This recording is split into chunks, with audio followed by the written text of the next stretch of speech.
नमस्कार प्यारे विद्यार्थियों, आप सभी का एक बार फिर से स्वागत है आपके अपने channel DElEd academy by S Kumar में। मैं हूं एस कुमार।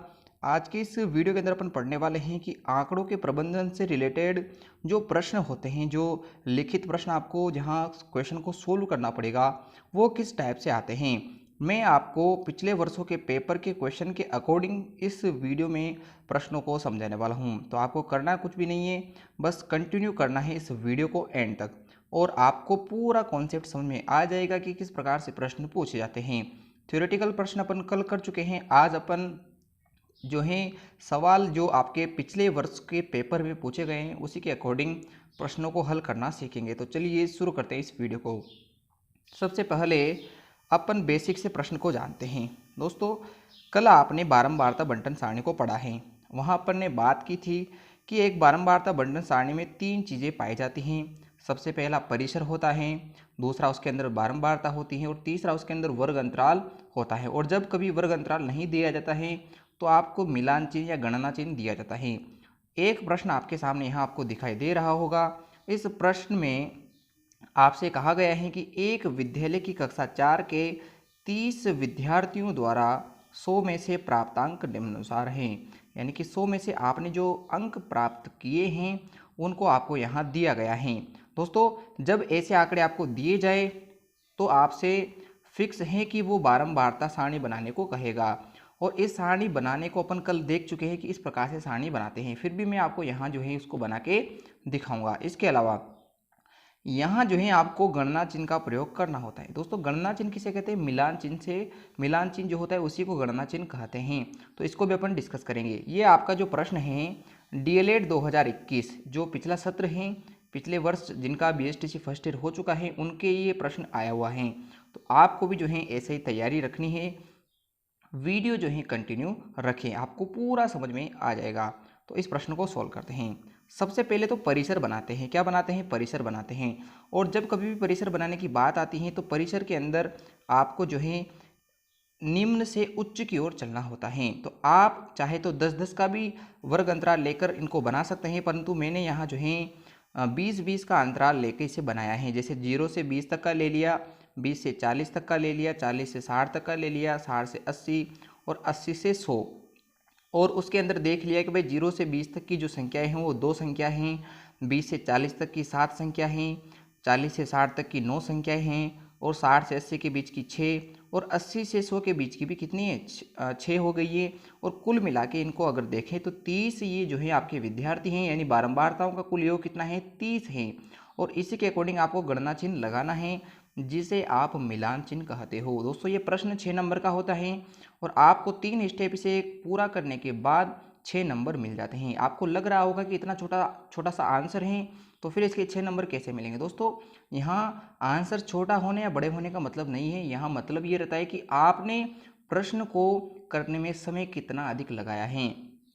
ये जो प्रश्न है सभी विद्यार्थियों को बराबर रूप से नहीं आता है, क्योंकि इसके अंदर जो है आपको कुछ स्टेप्स फॉलो करने होते हैं। अगर आपको वो याद हैं तभी आप प्रश्न कर पाते हो। जैसे कि सबसे पहले तो आप परिसर बनाओगे तो उसमें टाइम लगेगा, फिर उसके बाद आप बारंबारता निकालोगे तो सबसे ज़्यादा टाइम बारंबारता निकालने में ही लगता है, क्योंकि ये चूज करना पड़ता है कि कितनी संख्याएं जो है आपके 30 में से भाई 0 से लेकर 10 के बीच में आ रही हैं। तो ये ढूंढना पड़ता है आपको खुद को, इसलिए टाइम ज़्यादा लगता है और टाइम के अकॉर्डिंग ही ये प्रश्न 6 नंबर का बनाया गया है।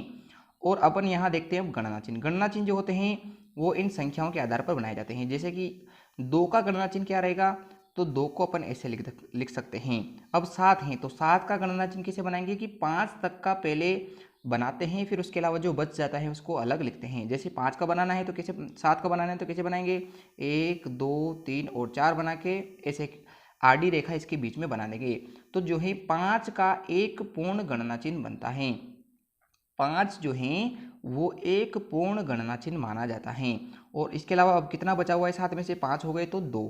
तो इस प्रकार से आप जो है आप यहाँ देख सकते हैं पूरे गणना चिन्ह मैंने बना रखे हैं, तो आप उनको देखकर इस प्रश्न को समझ सकते हैं। अब अगले प्रश्न की ओर बढ़ते हैं।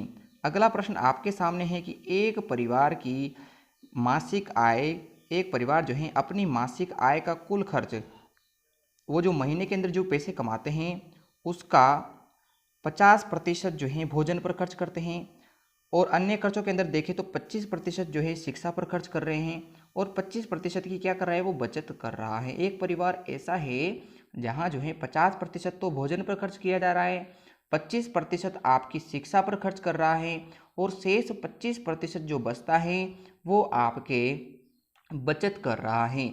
तो इन जो आंकड़े आपको दिए गए हैं इन्हीं की सहायता से आपको वृत्तीय लेखा चित्र बनाना है। क्या बनाना है, वृत्तीय लेखा चित्र। और इसी को क्या कहते हैं, पाई चार्ट कहते हैं।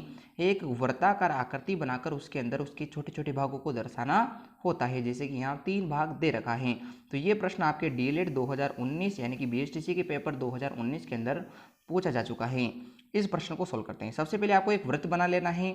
अब वृत्त बनाने के बाद आपको ये देखना है कि 50% भाग, तो एक वृत्त जो है वो 100% होता है, उसका आधा भाग जो है किसका हो जाएगा, आधा भाग जो है किस पर खर्च कर रहा है, भोजन पर। तो आपने लिखा है कि 50% भाग जो है भोजन पर खर्च किया जा रहा है। उसके बाद आधे में से भी 2 भाग आपने बनाए हैं, 25% 25-25 के 2 भाग बना लिए हैं। तो 25% एक भाग जो है वो बचत कर रहा है और अगला जो 25% भाग है वो शिक्षा पर खर्च किया जा रहा है। तो ऐसे ही आपको जो है एक वृत्ताकार आकृति के अंदर भाग बनाने होते हैं और उन्हीं भाग के आधार पर आपको जो है नंबर दिए जाते हैं।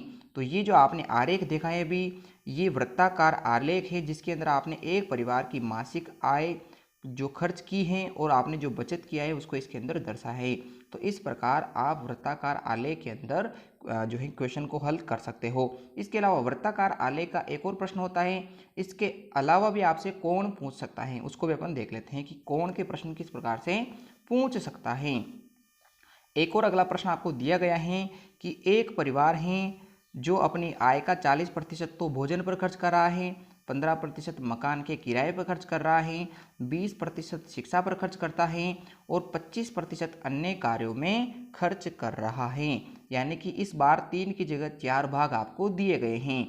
और अब क्या करना है आपको कि इन आंकड़ों को कोणों की गणना करते हुए इन आंकड़े जो आपको दिए गए हैं इनकी पहले आपको कोण निकालने हैं और उसके बाद आपको वृत्ताकार आलेख पर इनको प्रदर्शित करना है। तो आप पहला काम ऐसा कर लीजिए कि एक वृत्ताकार आलेख बना लीजिए और उसके अंदर इनको दर्शा दीजिए, जैसा कि मैंने यहाँ आप इसको दर्शाया है। तो इसको देखते हैं। उसने हमसे कहा है कि 40% जो है वो किस पर खर्च करेगा, वो भोजन पर। इसके अलावा 15% किस पे खर्च करेगा, वो मकान के किराए पर खर्च करता है। 20% वो शिक्षा पर खर्च कर रहा है और 25% अन्य कार्यों पर खर्च करता है। तो यहाँ 4 भाग अपन ने बना लिए हैं।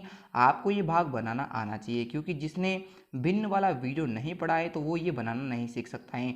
क्योंकि अब मैं यहाँ आपको बता नहीं सकता कि इसको बनाएंगे कैसे, तो आप खुद यहाँ जो है एनालिसिस कर सकते हैं कि 40% एक बड़ा भाग होता है तो उसको एक बड़े भाग के रूप में दर्शा दिया, 25% उससे छोटा भाग होता है तो उसको यहाँ दर्शा दिया, 20% 25 से थोड़ा छोटा भाग होता है तो उसको यहाँ दर्शा दिया और 15% 20 से भी थोड़ा छोटा भाग होता है तो उसको यहाँ दर्शा दिया। यानी कि कुल मिला के 4 भाग हैं जो बड़े से छोटे की ओर चलते रहते हैं।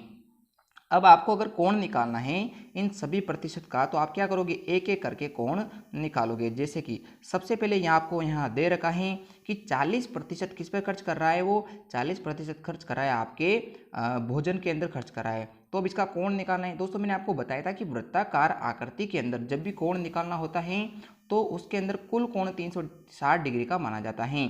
तो आपने 40% क्या निकाला है, आपको दिया गया है 40%। तो प्रतिशत का चिन्ह जैसे हटता है तो वहाँ नीचे क्या आ जाता है, 100 आ जाता है। तो अपन ने वहाँ लिख रखा है 40/100 और इस 40/100 को जब आपने 360 से गुणा किया है तो आपका कोण कितना निकल गया है, 144 डिग्री। तो ये कैलकुलेशन आपको करना आना चाहिए। उसके बाद ऐसे अगर अपन निकाले मकान किराए की तो मकान किराया कितना था, 15% यानी कि 15/100। इसको किससे गुणा कर दिया, 360 से। तो हमारे पास कौन कितनी डिग्री आ गया, 54 डिग्री। इसके बाद अगर अपन बात करें शिक्षा पर तो शिक्षा पर 20% यानी कि 20/100 खर्च कर रहा है। तो उसने टोटल कितना कोण बनाया है, तो 360 से गुणा करने पर आपको पता लगेगा कि 72 डिग्री का इसने एंगल बनाया है। और लास्ट में अगर अपन देखें तो आपको अन्य का दिया हुआ है, अन्य कितना प्रतिशत था, 25% था, यानी कि 25/100 था। अब उसको अगर अपने को कोण के अंदर कन्वर्ट करना है तो आपका कितना आ जाएगा, 90 डिग्री आ जाएगा। तो इस प्रकार से जो है दोस्तों आप पहले तो आलेख बना लोगे, वृत्ताकार आलेख, और उसके बाद जो है आप प्रश्न को हल कर सकते हो बहुत ही आसानी से। इसके बाद अपन लास्ट प्रश्न को देख लेते हैं।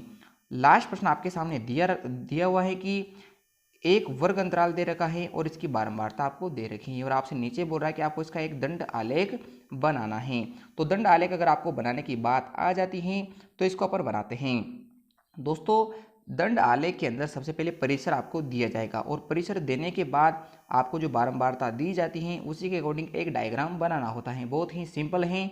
जैसे कि वर्ग अंतराल जो होता है उसे यहाँ इस रेखा में नीचे दर्शाया जाता है और बारंबारता के वर्ग को ऊपर की ओर दर्शाया जाता है। और आप जो है यहाँ वर्ग अंतराल को सेम टू सेम रहने देते हो। जैसे कि 0 से 10 तक का है तो 0 से 10, 10 से 20, 20 से 30, 30 से 40, 40 से 50, 50 के बाद ऐसे एक रेखा बना लोगे। ऐसे ही अब यहाँ आपको बारंबारता दे रखी हैं 2, 9, 20, 17 और 6। तो आप जो है 3-3 के भी खाने बना सकते हो या 5-5 के भी कॉलम बनाकर रख सकते हो। तो आपने 5-5 के हमने यहाँ कॉलम बना लिए हैं। अब उसको सोल्व करते हैं। जैसे आपने 5-5 के कॉलम बना लिए हैं तो 0 से 10 के बीच, 0 से 10 के बीच अगर अपन बात करें तो कितने आदमी हैं? सिर्फ 2 व्यक्ति हैं। तो इसको ऐसे करके यहाँ बना लिया है। अगला है आपके 10 से 20 के बीच 9 जने हैं तो इसको आपने ऐसा करके यहाँ बना लिया है। वैसे ही 20 से 30 के बीच में आपके 20 व्यक्ति हैं तो कितना हो जाएगा? उसको 20 बना के ऐसे आपने बना दिया है। और 30 से 40 के बीच 17 है तो 17 को आपने ऐसे बना दिया। और 40 से 50 के बीच 6 व्यक्ति हैं तो आपने ऐसे इसको बना दिया है। तो ये आपका दंड आलेख कंप्लीट हो जाता है। तो ये 4 प्रकार के प्रश्न दोस्तों आपसे आपके बीएसटीसी फर्स्ट ईयर के एग्जाम के अंदर पूछे जाते हैं। अगर आपको ऐसे ही प्रश्न और भी सोल्व करने हैं तो आप पुराने पेपर देख सकते हैं जिनमें इन प्रश्नों को बहुत ही डिटेल के साथ दे रखा है। आपको मुख्यतः ध्यान रखना है जो पहला प्रश्न अपन ने किया था इस पहले प्रश्न के जैसे ही प्रश्न आपको इस साल भी देखने को मिल सकता है। नेक्स्ट वीडियो में अपन बात करेंगे कि आप जो है किस प्रकार से फील्ड बुक के प्रश्न कर सकते हो। वीडियो अच्छा लगा है तो वीडियो को लाइक कर देना, चैनल को सब्सक्राइब भी ज़रूर कर देना।